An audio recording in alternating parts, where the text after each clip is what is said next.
Vous pensiez qu'il avait tout donné hier avec le trio cover. Ben non, regardez comme il est beau ce matin. Hein? Regardez, la cravate n'a pas bougé d'un iota. Alors, ces trophées de l'innovation, version édition 2021, on va être clair dès le début. 3 trophées devaient être décernés, c'est bien ça? Tout à fait. Et le trophée de l'innovation, qui est remis par la commission innovation donc auprès des partenaires de l'UNIS. Le trophée des startups, qui est ouvert là à toute start-up de moins de 3 ans qui présente un intérêt pour les professionnels de l'immobilier. Et le trophée des professionnels, auquel un vote sur le site de l'UNIS en ligne est possible depuis déjà quelques jours. Donc pour les 2 premiers trophées, si j'ai bien compris, c'est un jury de l'UNIS qui s'est réuni et qui a délibéré. Et pour le 3e, là, c'est un peu particulier. C'est exact. Disons que le gagnant pourrait être représenté par différents symboles que l'on n'a pas l'habitude de voir, type un peu chinois. C'est-à-dire qu'on est allé sur des sites internet où on a utilisé des quoi? Comment ça s'appelle la technologie? Des robots. Des robots qui ont voté. Alors des robots chinois, donc on a décidé de remettre ce prix en Chine dans quelques semaines. C'est ça, je pars en voyage. Tout simplement, on a décidé qu'on ne nous prenait pas pour des galabrus à l'UNIS et que donc ce prix, il serait décerné quand? La semaine prochaine? Alors tout à fait, oui, on a décidé en conséquence, parce que la commission veille avec les permanents sur le respect bien sûr de ces règles. Donc on a décidé de remettre à zéro le compteur du prix des professionnels pour repartir à partir de 10 heures donc, sur des votes en ligne, toujours sur le site Innovation, avec une modification qu'on a fait du règlement. Modification pour intégrer, si vous voulez, qu'il n'y ait qu'un vote par IP, qu'il y ait un contrôle supplémentaire qui sera fait, et donc le prix sera remis au rent. Alors je vais traduire pour Patrick Lozano, qui n'a pas vraiment compris ce qui s'est passé. En vérité, les candidats ont fait voter des robots, et donc il y a eu 1500 votes qui se sont accumulés sur leur case à eux, et donc ils ont gagné forcément, mais ça n'a ni queue ni tête. Donc on ne va pas se laisser avoir. Patrick, tu as compris? Merci. Tu peux traduire au monsieur avec les cheveux blancs juste à côté de toi, s'il te plaît? Bien, ça c'est fait. Il faut dire que le prix est tellement attractif que... Pour autant, ça ne lève en aucune façon le mérite des 2 premiers prix, le prix de l'innovation. Et donc, tu vas nous dire qui a été désigné par ce jury et on va le recevoir évidemment avec grand plaisir sur cette scène. Tout à fait. Alors, le jury, si vous voulez, il est composé de 15 membres au total de la commission innovation que j'ai l'honneur de présider. Donc le jury essaie d'être représentatif dans tous les métiers, donc représenté à l'UNIS pour justement avoir une vision transversale et de toutes les régions. Et donc je remercie d'ailleurs tous les membres qui se réunissent tous les 15 jours à mes côtés et qui s'est réuni justement la semaine dernière pour désigner le gagnant déjà du prix de l'innovation. Et le gagnant est? Et le gagnant est Noralsi.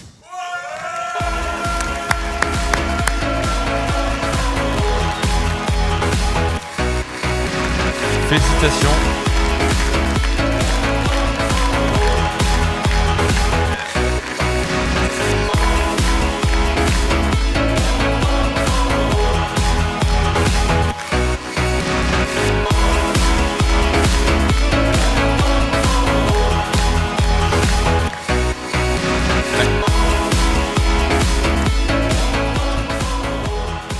Je laisse le remettre.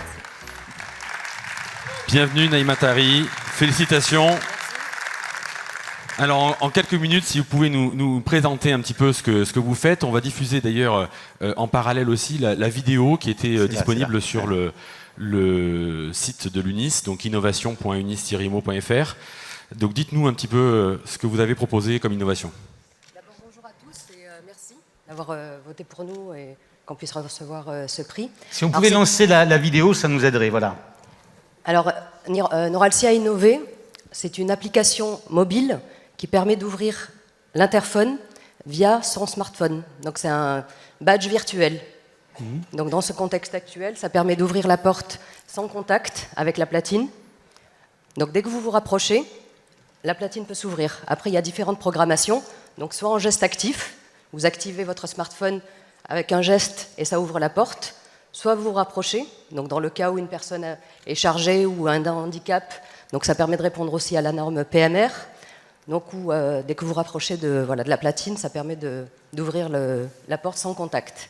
Il faut avoir téléchargé une application avant ou pas? Exactement. Il faut faire quelque chose avant. Alors c'est une application qui s'appelle Portaphone, qui est gratuite, compatible iOS et Android, donc sur tous les smartphones, et qui est compatible avec nos platines 4G. Donc nous avons un stand, donc je vous invite, pour ceux qui veulent découvrir ou redécouvrir, à nous rejoindre pour la démonstration. J'ajouterais, c'est très pratique quand on a des intervenants en copropriété pour les faire tout d'un coup accéder à l'immeuble pour ne serait-ce qu'une intervention.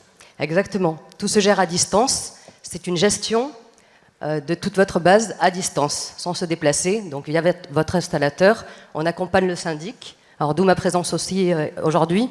Je suis la référente sur la partie syndic copro pour la société Noralsi, avec toute l'équipe qui est là avec moi.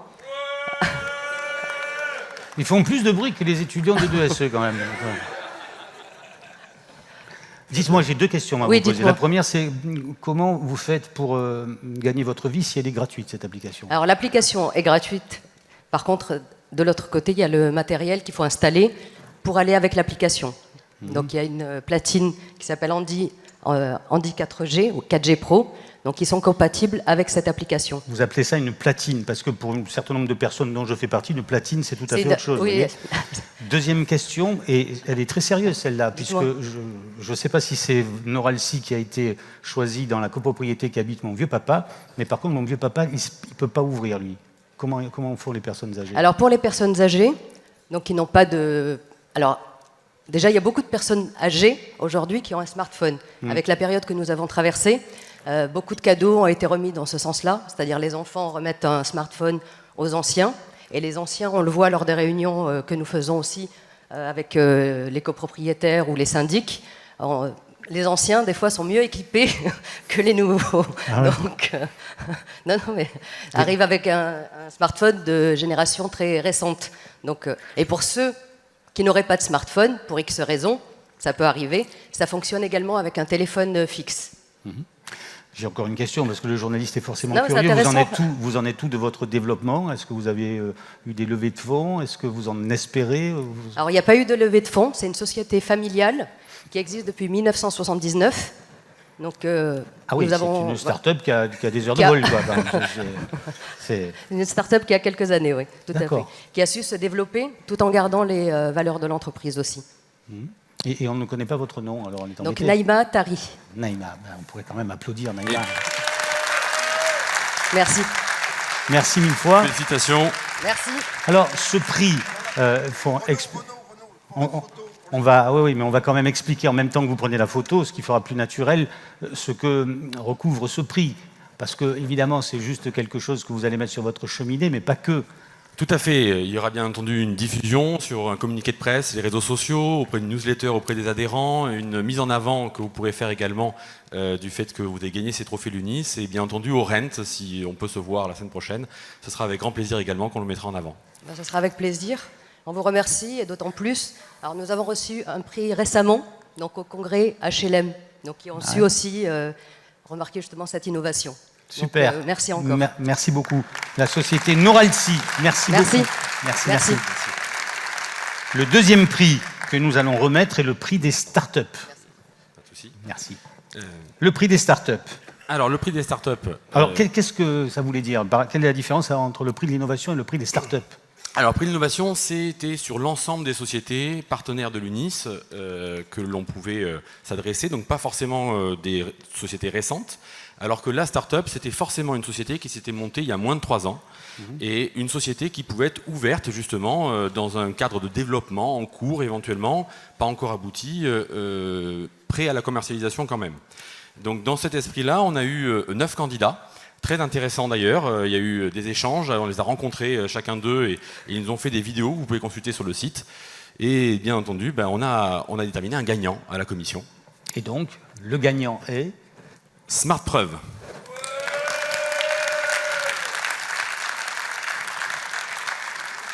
Est-ce que Smart Preuve est une filiale de la précédente, parce que ce sont les mêmes qui crient? Alors, on va regarder une vidéo. Tout à fait, Allez, dire. on va regarder une vidéo, on va découvrir ce que vous faites en images. C'est parti.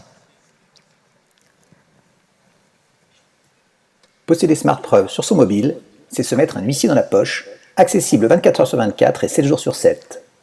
Smart Preuve est une application mobile dédiée à la collecte de preuves en facilitant l'accès à des huissiers de justice. Extrêmement utile au secteur de l'immobilier, Smart Preuve est déjà utilisé par de nombreux professionnels. dans le cadre de transactions, de gestion locative, de gestion de copropriété, de diagnostic ou encore de construction. Deux possibilités. Vous pouvez déposer instantanément vos photos pour obtenir une attestation d'huissier ou prendre rendez-vous pour un constat. Le dépôt de vos photos horodatées et géolocalisées est instantané et vous permet d'obtenir un début de preuve pour une somme modique.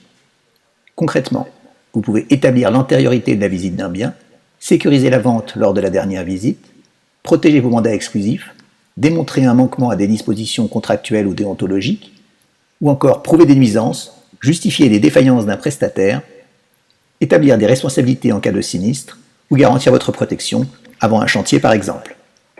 L'attestation d'huissier présente la géolocalisation des clichés, leur datage et redatage, l'identification de l'huissier et du demandeur, des photos grand format, un ancrage blockchain et le titre descriptif rédigé par l'utilisateur.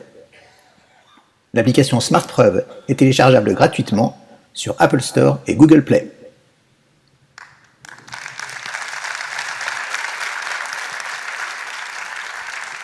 Bienvenue donc à Alexis Desbordes, donc qui représente SmartPreuve. On a été de suite conquis par en fait, le fait, et je pense que tout professionnel est ravi, d'avoir un huissier dans sa poche. Donc c'était vraiment le point qui nous a plu. Il a l'air plus sympathique a priori qu'un huissier, mais... Détrompez-vous. C'est vrai ? Oui, oui. Ah, il n'est pas sympathique. Au revoir. Non, il y a des tas d'huissiers sympathiques. Ah, voilà. Papa est huissier. Il ne faut pas se fier aux apparences. Dites-moi, c'est un début de preuve, on est bien d'accord, vous ne remplacez pas les huissiers. Oui, tout à fait. Il s'agit vraiment d'un début de preuve. L'idée, c'est de pouvoir, de manière instantanée, démontrer une situation, créer un début de preuve. Ça n'a pas la force probante d'un constat d'huissier. Et c'est aussi pour ça que le deuxième volet de notre application, c'est de pouvoir prendre rendez-vous de manière simple, rapide, avec un huissier de justice, le cas échéant. Parce que les enjeux économiques du dossier sont très importants et on a besoin, une force probante absolue d'un constat requiert le déplacement de l'huissier pour qu'il puisse dresser son PV de constat. Mais on est vraiment sur deux usages distincts. Un début de preuve, c'est cette photo géolocalisée, eurodatée, ancrée dans la blockchain, avec cette attestation d'huissier qui vous est remis à la fin. Et le cas échéant, vous pouvez faire un constat d'huissier qui est l'usage classique, celui qu'on connaît tous en fait de l'huissier de justice. Pardon d'être encore contrariant, mais je suis un peu mal payé pour ça. Non,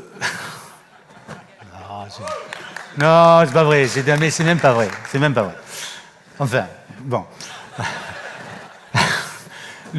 Si ça n'est qu'un début de preuve, je ne voyais aucune malice dans ma question. Quel est l'intérêt si ça n'est qu'un début de preuve et qu'après il faut quand même faire appel à l'huissier? Un début de preuve, jusqu'à preuve du contraire, peut être opposable devant les tribunaux. Donc c'est vraiment l'idée, c'est de pouvoir se dire, ok, une situation vient d'apparaître, potentiellement, sauf si on m'apporte un constat d'huissier ou une preuve contraire, ce que j'ai en main ou en poche est quelque chose qui me permet de démontrer la situation.